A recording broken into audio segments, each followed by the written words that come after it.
Hello. Hello. Welcome to. Thank you for joining us on another insightful. Evan, stop bumping up against the fucking mic. It's shown up in the fucking thing. Okay. I'm sorry.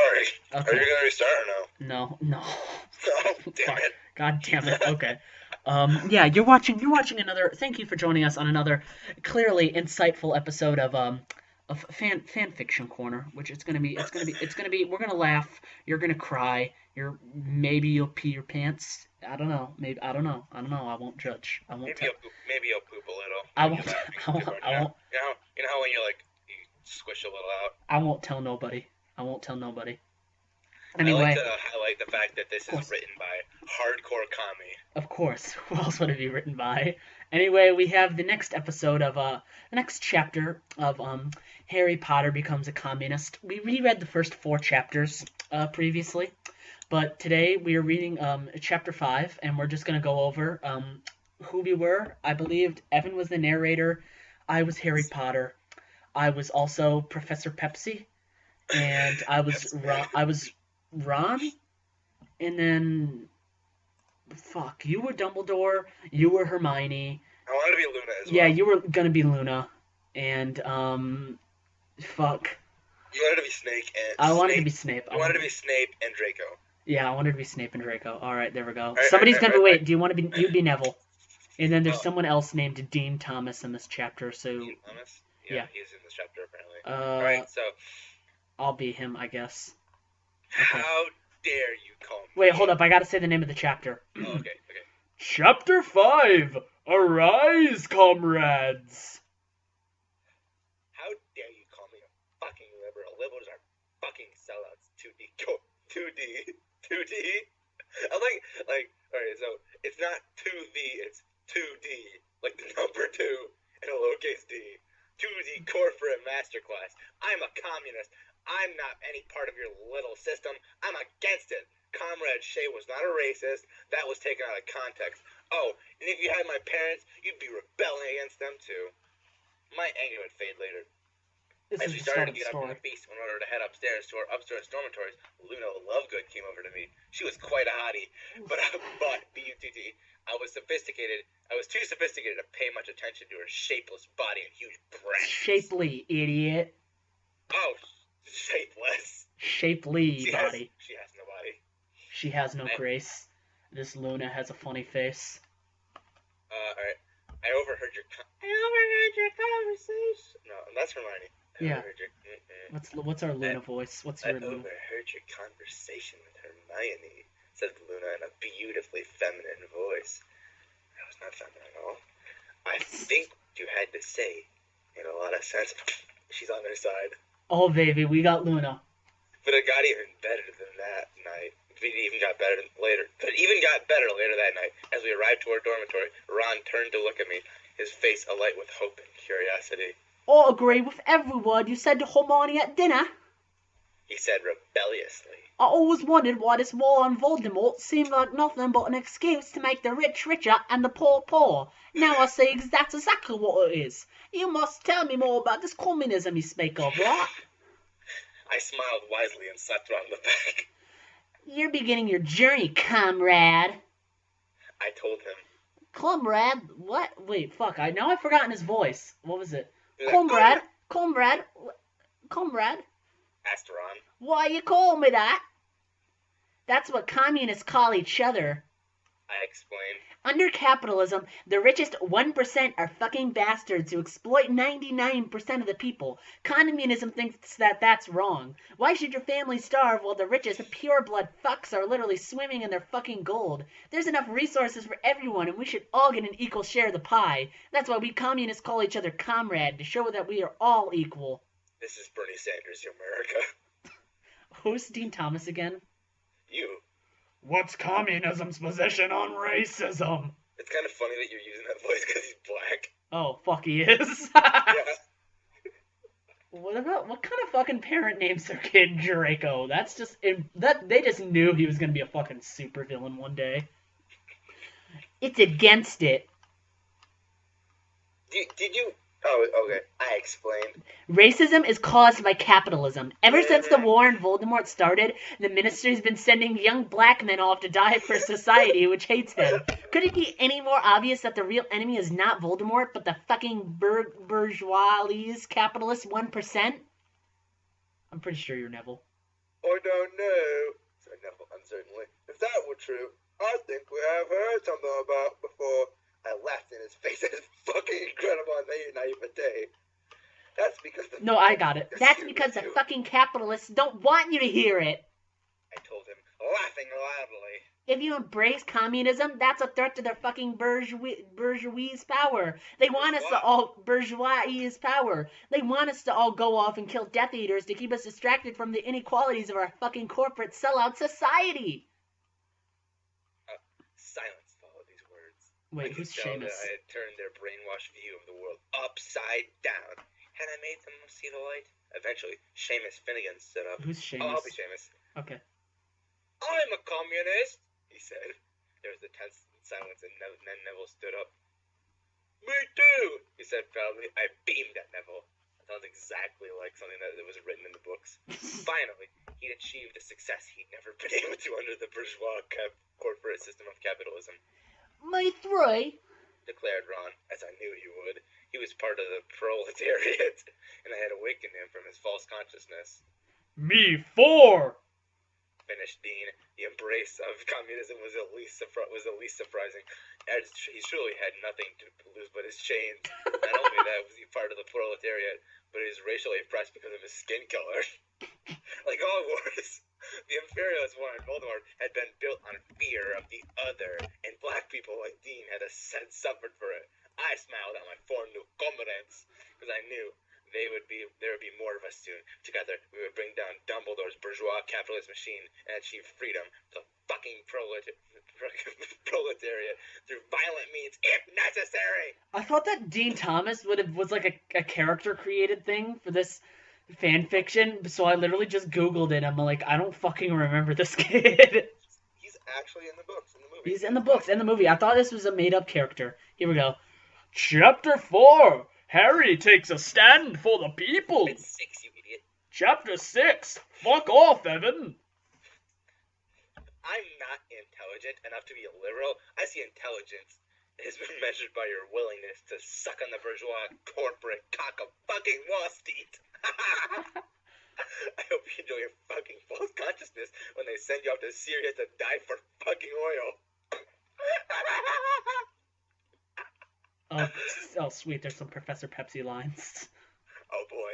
The next day we went to Defense Against the Dark Arts, which was taught by fucking Professor Pepsi. He walked into the room wearing a suit so expensive it could feed 10 gazillion families in Africa. More like 10 gorillion. No, 10 quintillion. No, gorillion. Set his evil corporate briefcase on his fucking desk. Fucking awful man. Oh, You. shit. Today we'll learn about how war is sometimes necessary. He lied capitalistly. That's why I'll be teaching you how to slaughter all the evil barbarians who want to destroy freedom and democracy. You fucking liar! I yelled at him. War is never necessary, with only one exception. That's revolution. As Vladimir Lenin once said, revolution is the only lawful, rightful, just, and truly great war. Oh, you silly boy,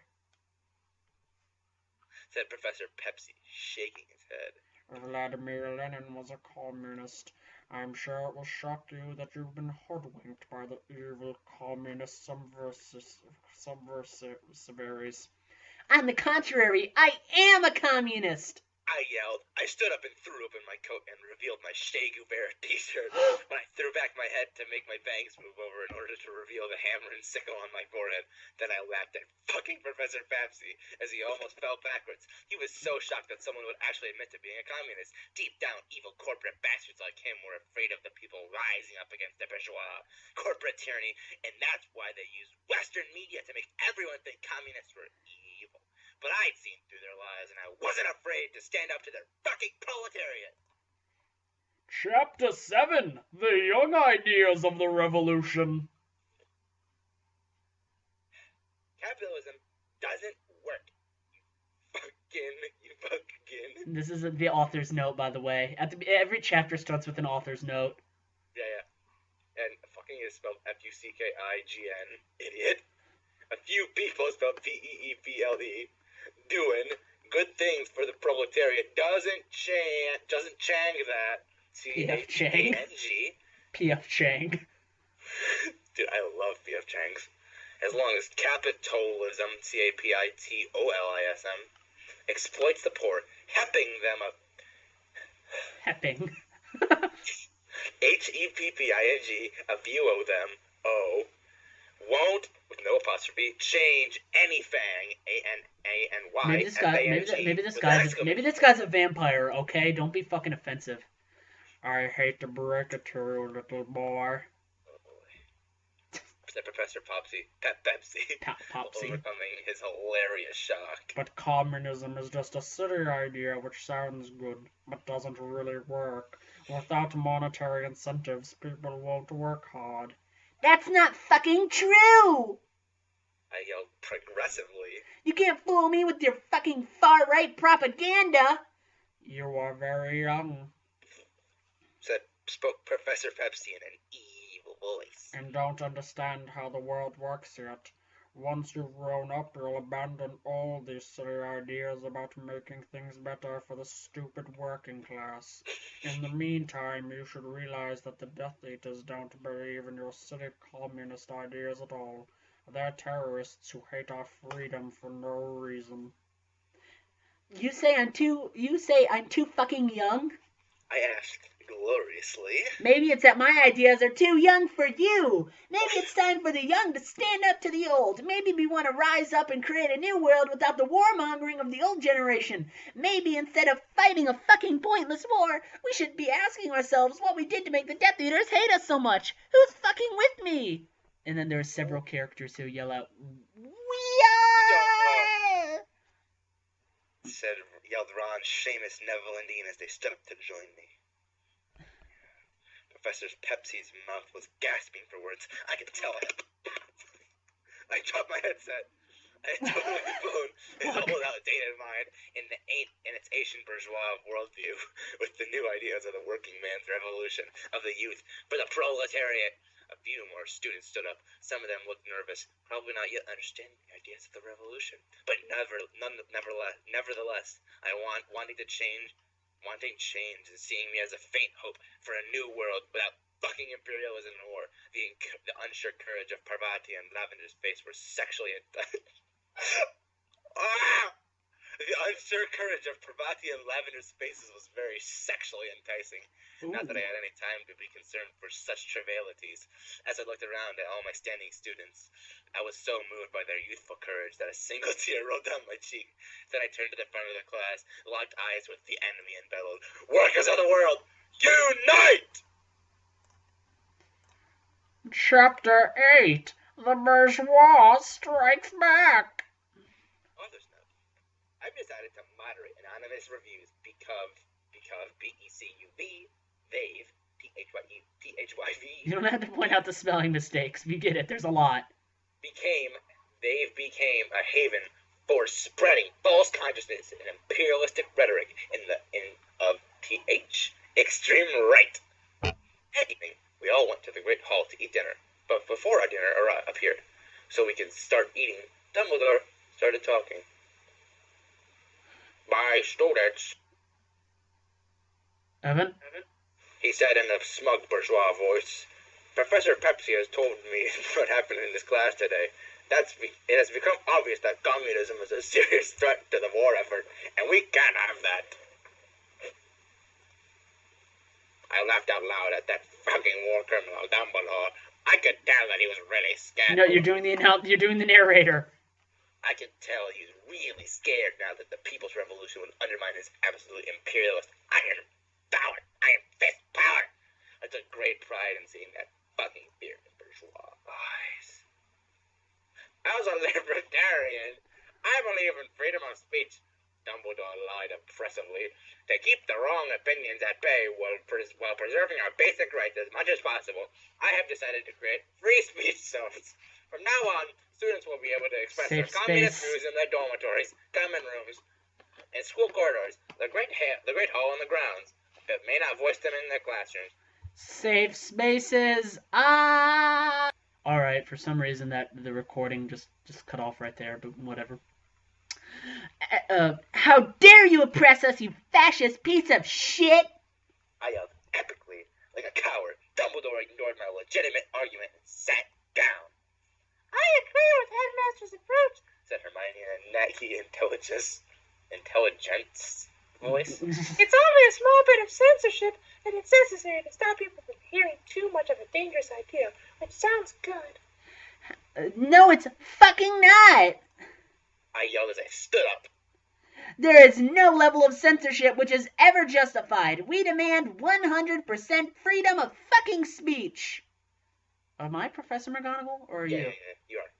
Now that's quite enough, Mr. Potter, said racist Professor McGonagall. You're lucky the headmaster's allowing you to spread your ugly communist lies at all. That's how it always fucking starts. I said angrily as I marched up to the front of the Great Hall. They take away a piece of our freedom and say we should be fucking thankful that it wasn't more, and then after we get used to that, they take away more of our freedom later. Next thing you know, they'll have us pledging allegiance to a giant fucking portrait of Ayn fucking Rand every morning. As I reached the staff table, I relished the looks of fucking shock on the teachers' faces as they realized a mere student was daring to threaten their absolute power. I turned around to face my people, the students shocked to see one of their own standing up to their fucking basic rights. Dozens of super hot girls just staring admiringly at me. But I was too busy thinking about class warfare to really notice. Will we stand for this? I shouted at my fellow student comrades of the fucking proletariat. Chapter 9, Defiance, which we will probably close on. Ah! Author's snot. Author's snot. Anyone who flames has false consciousness, then fucking wake up and recognize the instruments of your own exploitation. Exploitation. Mr. Potter, return to your seat, said Professor McGonagall racistly. As far as I'm concerned, this communism business is nothing but an excuse to hell raise and disrupt the established order. Wait, that's exactly what it fucking is, you racist piece of bourgeois scum. I yelled back at her. No, Mr. Potter, I am not a racist, and I don't know what bourgeois means, said McGonagall, revealing her deep-seated hatred of black people. And yet you took the time to deny it. Checkmate, atheists. Checkmate, atheists, I said in disgust before turning to my fellow workers' man students of the fucking proletariat. Comrade students, when we allow these fucking racist teachers to continue to brainwash into hating the Death Eaters for no reason, so we can all grow up to join the Auroras and get our own privates blown off for fucking Rufus Scrimgeour? Or will we break the cycle and fight for fucking peace? There was silence for a moment. Then Dumbledore began to clap, fakely. Bravo, Harry, he said oppressively. I enjoyed your speech very much, but it sent the wrong message on the war on Voldemort. Why don't you reward certain parts of it so it sounds more business-friendly? Not fucking likely, I retorted. I think you should send this little rebel back to his seat, said Professor Pepsi, corporately. He's getting everyone excited. That's the fucking point, I yelled in his stupid elitist face. I agree, said McGonagall. Potter, return to your seat. Make me, you fucking racist, I replied, laughing in her fucking face. I'm the headmaster, I already returned to your seat, said Dumbledore calmly. Comrades, I declared as I turned back to the students. The fucking war criminal Dumbledore has no power without the consent of us, the people. The real power is in our hands, comrades. We can make Dumbledore impotent by taking away his fucking power. And then I waited.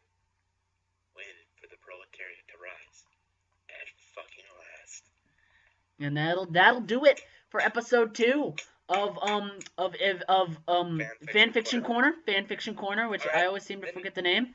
the next chapter is called Harry Makes a Statement for the People. Excuse me, that's my job. I don't Chapter 10. Harry makes a statement for the people. Anyway, that is.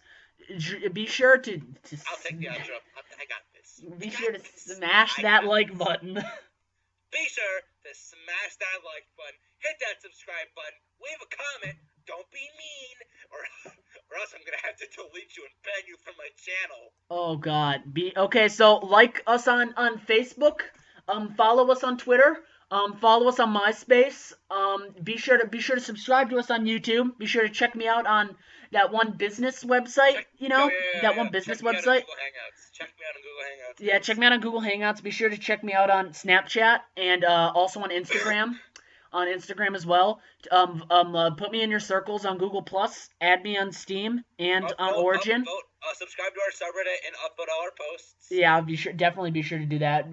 Friend me on Steam, Xbox Live, PlayStation Network, and Nintendo. Be sure to join the Nintendo fan club. Here's my friend code 69420. I want to kill myself. 9/11.